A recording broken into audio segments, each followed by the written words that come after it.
ఈరోజు కావలి పట్టణంలోని రాజా వీధి 30వ వార్డులో భారతీయ జనతా పార్టీ కార్యకర్తలు, తెలుగుదేశం కార్యకర్తలు ఇంటింటికి ఎన్నికల ప్రచారాన్ని నిర్వహించడం జరుగుతుంది. రాబోయే సార్వత్రిక ఎన్నికల్లో కావలి శాసనసభ్యులు ఎన్డీఏ ఉమ్మడి అభ్యర్థిగా, తెలుగుదేశం జనసేన బీజేపీ అభ్యర్థిగా కావలి శాసనసభకి పోటీ చేయడం జరుగుతుంది.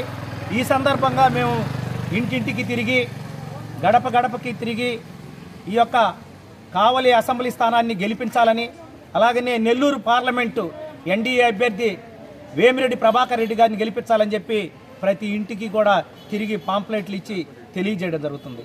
ఈరోజు కావలి పట్టణంలో అనూహ్యమైన మార్పు కనపడతా ఉంది. చూశారు, మన యొక్క రాష్ట్ర ప్రభుత్వం 5 సంవత్సరాల నుంచి కావలి పట్టణంలో కనీసం మున్సిపల్ ఎన్నికలు కూడా జరిపించుకోవాలని దౌర్భాగ్య పరిస్థితుల్లో ఈ రాష్ట్ర ప్రభుత్వం ఉంది.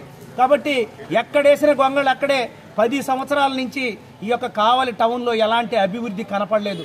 గతంలో ఎన్డీఏ ఉన్న తెలుగుదేశం, బీజేపీ, జనసేన 3 కలిసి కూడా గతంలో ఎన్నికల్లో పోటీ చేసినప్పుడు, గతంలో అధికారంలో ఉన్నప్పుడు అభివృద్ధి చేసిన అభివృద్ధి తప్ప ఈ యొక్క 5 సంవత్సరాల్లో ఈ రాష్ట్ర ప్రభుత్వం జగన్మోహన్ రెడ్డి ముఖ్యమంత్రి అయిన తర్వాత కావలి పట్టణంలో ఎలాంటి అభివృద్ధి చేయలేదు.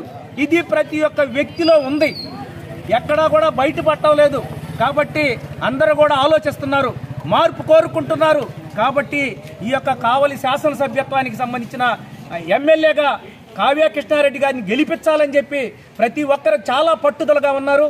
అలాగా వేమిరెడ్డి ప్రభాకర్ రెడ్డి గారిని ఎంపీగా గెలిపించి మన కేంద్ర ప్రభుత్వం నరేంద్ర మోడీ గారికి గిఫ్ట్గా ఇవ్వాలని చెప్పి నెల్లూరు ప్రజలందరూ కూడా ఎదురు చూస్తున్నారు. కాబట్టి ఈ రాష్ట్రంలో త్వరలో ఎన్డీఏ ముఖ్యమంత్రి కాబోతున్నాడు. కాబట్టి అందరూ కూడా మంచి మనసుతో ఆలోచించి కావలి పట్టణ అభివృద్ధి చెందాలంటే కావ్య కృష్ణారెడ్డి గెలవాల్సిందే. ఈ రాష్ట్రంలో ఎన్డీఏ చంద్రబాబు నాయుడు ముఖ్యమంత్రి అవ్వాల్సిందే. అలాగనే ఈ యొక్క కేంద్రంలో భారత ప్రధాని నరేంద్ర మోడీ గారు ప్రధానమంత్రి మరలా కావాల్సిందే అని చెప్పి ప్రజలు ఎదురు చూస్తున్నారు. కాబట్టి ప్రతి ఒక్కరూ కూడా